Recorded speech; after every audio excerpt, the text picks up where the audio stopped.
नमस्कार साथियों, स्वागत है आप सभी का इकोनॉमिक्स इनसाइट्स पर। मैं हूं निखिल वर्मा और आप हमारे साथ में हैं इकोनॉमिक्स का एक बहुत ही बेहतरीन टॉपिक पढ़ने के लिए। दोस्तों, मैं आपको बता दूं कि पिछली वीडियो में यानी लास्ट वीडियो में हमने इतना भी बात बताया था आपको, आज की जो सेशन होने वाला है उसी के आगे होने वाला है। मैं आपको थोड़ा सा रिकॉल करवा दूँ, आपको थोड़ा सा बता दूँ कि पिछली वाली वीडियो में हमने उत्पत्ति वृद्धि नियम यानी लॉ ऑफ इंक्रीजिंग रिटर्न्स के बारे में पढ़ लिया था और हम लोगों ने वहाँ पर ये देखा था कि किस प्रकार से उत्पत्ति के जो साधन हैं उसको बढ़ाते जाते हैं और उससे ज़्यादा मात्रा में यानी उसकी तुलना में ज़्यादा मात्रा में आपका उत्पादन बढ़ रहा था। कहने का मतलब है कि अगर आपने 5% की रेशियो से प्रोडक्शन फैक्टर लगाया यानी उत्पादन के साधन लगाया तो 5% से ज़्यादा यानी 8%, 10%, 12% के रेशियो से आपका उत्पादन बढ़ रहा था। तो हमने ये कहा था कि इसमें क्या हो रहा है, इसमें उत्पत्ति वृद्धि नियम लागू हो रहा है। तो वहाँ पर आपने ये इतना पढ़ लिया था।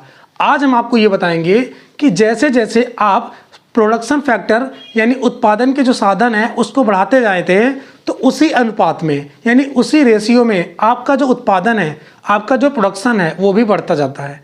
कहने का मतलब है कहीं ना कहीं आपका जो मार्जिनल प्रोडक्शन है यानी सीमांत उत्पादन है वो भी एक समान दर से बढ़ता जाता है और आपका जो टोटल प्रोडक्शन है वो भी एक समान दर से बढ़ता जाता है। तो अगर इस प्रकार की क्रियाएं होती हैं कि आपने जितना साधन लगाया उतनी ही मात्रा में आपका प्रोडक्शन हो रहा है तो उसे बोलते हैं उत्पत्ति समता नियम। ठीक है, तो आज का सेशन बहुत ही बेहतरीन होने वाला है। मैं आपको पहले से बता दूं कि अगर आप चैनल पर नए हो तो चैनल को अभी से ही सब्सक्राइब कर लें, वीडियो को अभी से ही लाइक कर दें, हो सकता है आप जाते जाते भूल जाएं। तो मैं आपको यहाँ पे दिखा रहा हूँ। तो आज जो हम पढ़ने वाले हैं उत्पत्ति समता नियम, जैसा कि आप यहाँ पे टाइटल देख रहे हैं, इसको हम क्या बोल देते हैं, क्रमागत उत्पादन समता नियम। ठीक है ना, दोनों में से आप कोई भी बोल सकते हैं, आपकी इच्छा।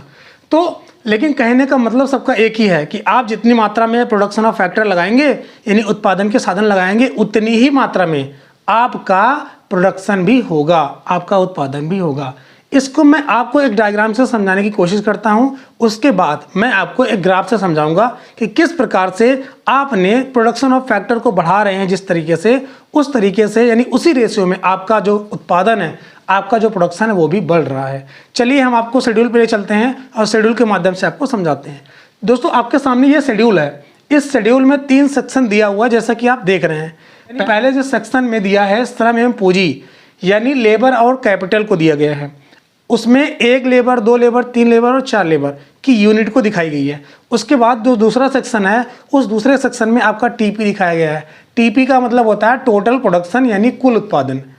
ठीक है, और उसका जो अगला सेक्शन है उसमें एमपी यानी मार्जिनल प्रोडक्शन यानी सीमांत उत्पादन दिखाया गया है। ठीक है ना, अब समझते हैं। जैसे कि जब लेबर और कैपिटल की एक यूनिट को यहाँ पे लगाया जा रहा है यानी आप यहाँ पे देख सकते हैं 1 लिखा है, तो उस केस में आपका जो टीपी है वो 150 है और आपका एमपी भी 150 है। और मैं आपको एक चीज़ बता दूं कि आपने टीपी के बारे में जाना ही है और एमपी के बारे में भी जाना है। और थोड़ा सा मैं आपको रिकॉल करवा दूं, हो सकता है आप भूल गए हों। तो जो एमपी होता है यानी मार्जिनल प्रोडक्शन, कि जब आप किसी साधन की एक एक्स्ट्रा यूनिट लगाते हैं तो उसके लगाने से, उसके एक साधन एक्स्ट्रा लगाने से आपके प्रोडक्शन में जो भी चेंजेस होते हैं, आपके प्रोडक्शन में जितना भी परिवर्तन होता है, उत्पादन में जितना भी परिवर्तन होता है उसे हम बोलते हैं मार्जिनल प्रोडक्शन। ठीक है ना, अब आगे आते हैं। तो जैसे ही श्रम एवं पूंजी की दूसरी यूनिट लिया गया तो आपका टीपी 300 हो गया और एमपी आपका 150 हो गया। अब यहाँ पे एक चीज़ आप देख रहे हैं, यहाँ भी 150, यहाँ भी 150, और आगे चलते हैं तब बताते हैं। जैसे कि तीसरा यूनिट आपने लेबर और कैपिटल का लिया तो उस केस में आपका जो टीपी है वो क्या है, 450 हो गया यानी 450 हो गया। कितने से, 300 से बढ़ करके 450 हो गया और आपका एमपी 150 हो गया। उसके बाद हम अगली यूनिट लेते हैं लेबर और कैपिटल की यानी चौथी यूनिट लेते हैं। चौथी जो यूनिट है उसको लेने पर आपका जो टीपी वो 600 हो जा रहा है और 150 आपका एमपी हो जा रहा है। 5वीं यूनिट लेते हैं लेबर और कैपिटल की तो आपका टीपी 750 यानी 750 हो जा रहा है और आपका जो एमपी है वो 150 हो रहा है। तो आप यहाँ पे एक चीज़ गौर करिए कि आपका जो टोटल प्रोडक्शन है इन दोनों के बीच में जो डिफरेंस देख रहे हैं वो एक समान है, अंतर एक समान है। कितने का है, 150 का है। यानी आपने एमपी को देखा 150 है, यानी आप जो भी प्रोडक्शन ऑफ फैक्टर लगाएंगे जिसको भी हम परिवर्तित कर सकते हैं यानी परिवर्तनशील जो आप साधन लगाएंगे उस साधनों की वजह से उसकी जो उत्पादन क्षमता है, उत्पादन यानी सीमांत उत्पादन क्षमता है, वो एक समान होगी। कहने का मतलब है कि जैसे जैसे आप लेबर की क्वांटिटी, कैपिटल की क्वांटिटी बढ़ाते जाते हैं, उसी रेशियो में आपका प्रोडक्शन भी होता रहता है। और ख़ास बात यह है कि आपका मार्जिनल प्रोडक्शन भी एक समान होता है। इसीलिए मार्जिनल प्रोडक्शन एक समान है, इसीलिए इसको बोला गया है क्रमागत उत्पादन समता नियम या उत्पत्ति समता नियम। आई होप आपको समझ में आ गया होगा कि किस प्रकार से आप लेबर और कैपिटल की यूनिट को बढ़ाते जाते हैं तो आपका उसी रेशियो में आपका प्रोडक्शन भी बढ़ता जाता है और आपका मार्जिनल प्रोडक्शन वो कांस्टेंट हो जाता है। यहाँ पे आप देख रहे हैं कांस्टेंट हो गया, यानी 150 ही आपका मार्जिनल प्रोडक्शन हो रहा है। अब इसको हम समझते हैं कि इसको हम कैसे ग्राफ पर प्लॉट कर सकते हैं। इस शेड्यूल के माध्यम से हम ग्राफ बनाए हैं, आप देख सकते हैं नीचे ग्राफ बना हुआ है। तो इस ग्राफ में आपने देखा कि OX अक्ष है, इस OX अक्ष पर आपका FOP मीन्स क्या मतलब होता है? FOP का मतलब होता है फैक्टर ऑफ प्रोडक्शन, यानी उत्पादन के साधन आपके पास जो भी हैं, लैंड, लेबर, कैपिटल और इंटरप्रेन्योर, ठीक है ना। और यहाँ पर यानी OY अक्ष पर आपका MP दिया है। MP का मतलब होता है मार्जिनल प्रोडक्शन, जैसा कि आपने जान लिया। अब यहाँ पर आप समझिए कि किस प्रकार से आप फैक्टर ऑफ प्रोडक्शन बढ़ाते जाते हैं और आपका जो MP है वो कांस्टेंट बना हुआ होता है। यानी आप यहाँ पे देखिए, ये आपका FOP यानी फैक्टर ऑफ प्रोडक्शन जैसे जैसे आप बढ़ाते जाते हैं, लेकिन आपका जो MP है, मार्जिनल प्रोडक्शन है, वो तो कांस्टेंट हो गया है, यानी OX अक्ष के पैरेलल हो गया है, OX अक्ष के समानांतर हो गया है आपका MP। आपका MP यानी क्या है? स्थिर है। तो इस प्रकार से हम क्या कर सकते हैं, OX अक्ष के समानांतर आपका जो MP लाइन है उसको हम OX अक्ष के समानांतर खींच सकते हैं। और हम ये भी कह सकते हैं कि आपका जो MP लाइन है, यानी सीमांत उत्पादन लाइन है या सीमांत उत्पादन रेखा है, वह पूर्णतया लोचदार है, ठीक है। जिसको लोचदार, पूर्णतया लोचदार नहीं पता है वो हमारी प्लेलिस्ट में जाए। मैंने वहाँ पर डिमांड चैप्टर में पढ़ाया है कि लोच कितने प्रकार की होती है और किस प्रकार से लोच की श्रेणियाँ निकल के आती हैं। जिनको नहीं पता वो हमारी प्लेलिस्ट में जाके देख सकते हैं, वहाँ मैंने बहुत ज़्यादा डिटेल में समझा दिया है। तो फिलहाल के लिए यहाँ पे आप जो समझना है आपको वो ये समझना है कि आप जो प्रोडक्शन फैक्टर बढ़ाते जाते हैं, नंबर ऑफ प्रोडक्शन के फैक्टर को आप बढ़ाते जाते हैं, लेकिन आपकी जो मार्जिनल प्रोडक्शन है वो आपका कांस्टेंट बना हुआ है। ये होता है आपका उत्पत्ति समता नियम या क्रमागत उत्पादन समता नियम। अब हम जो बात करने वाले हैं वो बात करने वाले हैं कि आपका किस प्रकार से उत्पत्ति ह्रास नियम, या इसको हम बोलते हैं सीमांत उत्पत्ति ह्रास नियम, और या इसको हम बोल देते हैं घटते प्रतिफल का नियम। अब इसमें हम समझते हैं कि इसमें क्या होता है। इसके पहले हम कॉन्सेप्ट को समझते हैं। कॉन्सेप्ट को समझने के बाद हम शेड्यूल के माध्यम से आपको समझाएंगे, फिर ग्राफ पे चलते हैं। तो सबसे पहले इसके कॉन्सेप्ट की बात कर लेते हैं कि इसका कॉन्सेप्ट क्या कहता है। तो मैं आपको बता दूं, जो जैसा कि नाम से स्पष्ट है, उत्पत्ति ह्रास नियम, ठीक है। उत्पत्ति ह्रास नियम का मतलब होता है कि जैसे जैसे हम प्रोडक्शन के फैक्टर को बढ़ाते जाते हैं, उत्पादन के जो साधन है उसको बढ़ाते जाते हैं, उसकी तुलना में यानी उससे कम मात्रा में, उससे कम अनुपात में आपका प्रोडक्शन बढ़ता है। कहने का मतलब है कि अगर आप प्रोडक्शन ऑफ फैक्टर को धीरे धीरे बढ़ाते जाते हैं, मान लीजिए 5% की रेशियो से आपने बढ़ाया, किसको? प्रोडक्शन ऑफ फैक्टर यानी उत्पादन के साधन। जैसा कि मैंने आपको बताया, उत्पादन के जो साधन है, अभी फिलहाल के लिए इसमें लेबर और कैपिटल को लिया जा रहा है, जो कि परिवर्तनशील साधन है। तो परिवर्तनशील साधन की अगर हम यूनिट को बढ़ाते जाते हैं तो हमारा जो प्रोडक्शन है, हमारा जो उत्पादन है, उसकी रेशियो में कम होता जाता है।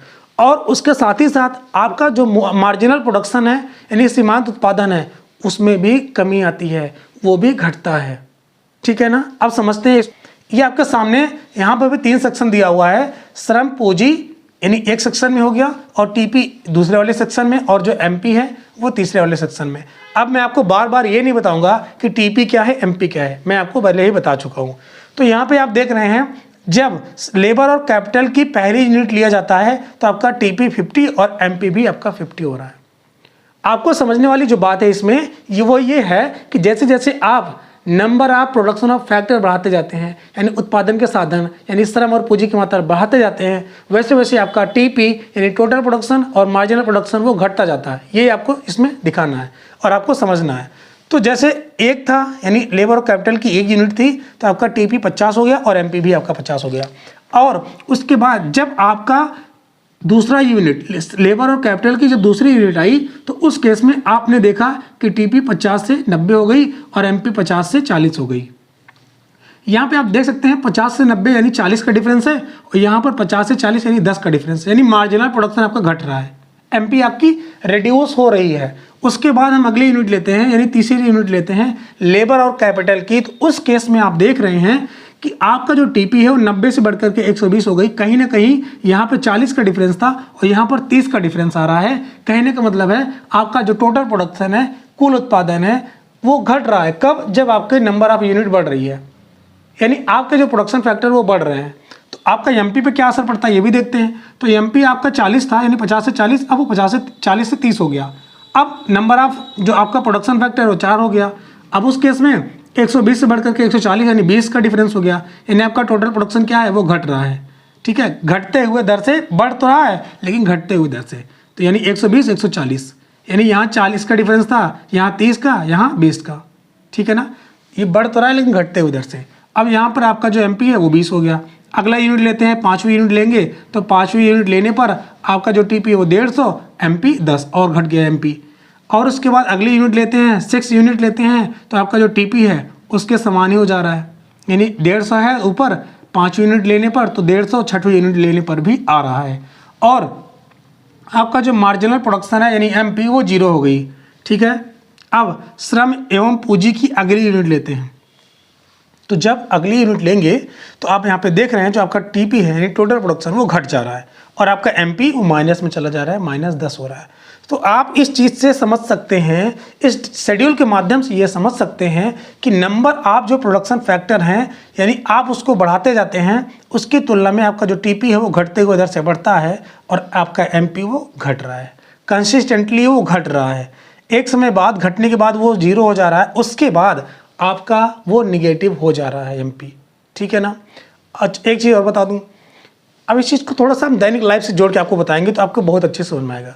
जैसे मान लीजिए कि जब कोई व्यक्ति है, कोई लेबर है, शुरू में किसी के यहाँ काम करने के लिए जाता है, जैसे वो शुरू में पहुँचता है तो उसके काम करने की जो कैपेसिटी होती है, जो दक्षता होती है वो ज़्यादा होती है, वो ज़्यादा काम करता है शुरू में।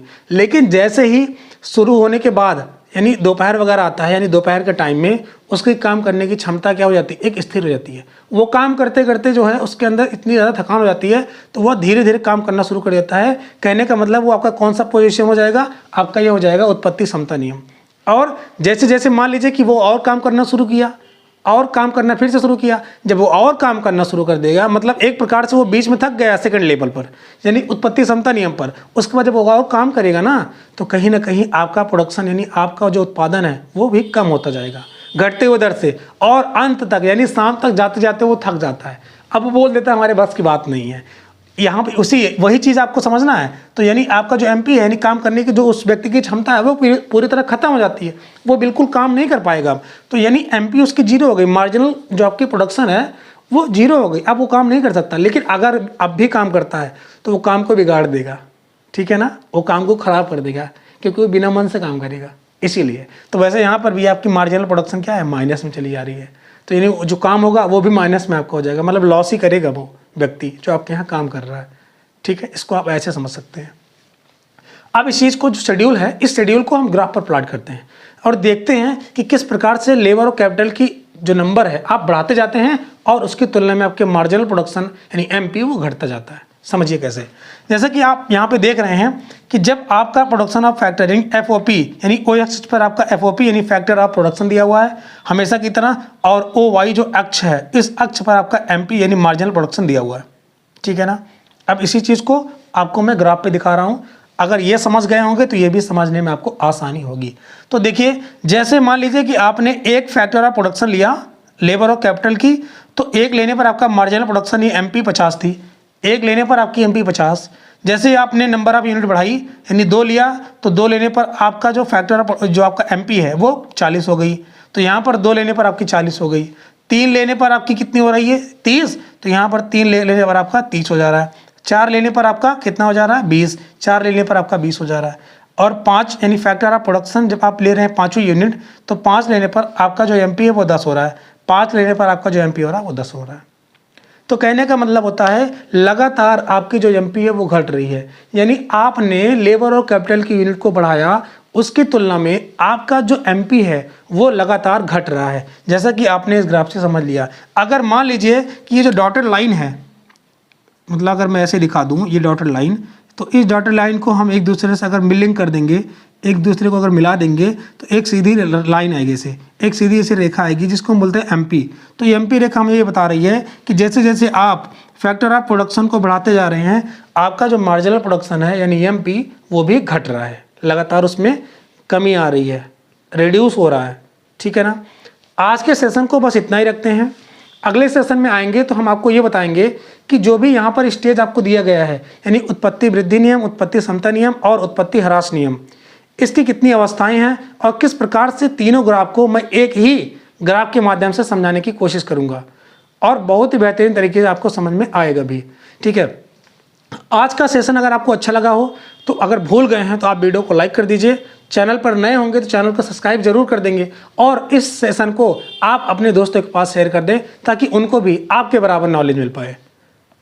मिलते हैं किसी और अच्छे सेशन के साथ, तब तक के लिए अपना ख्याल रखिए। धन्यवाद।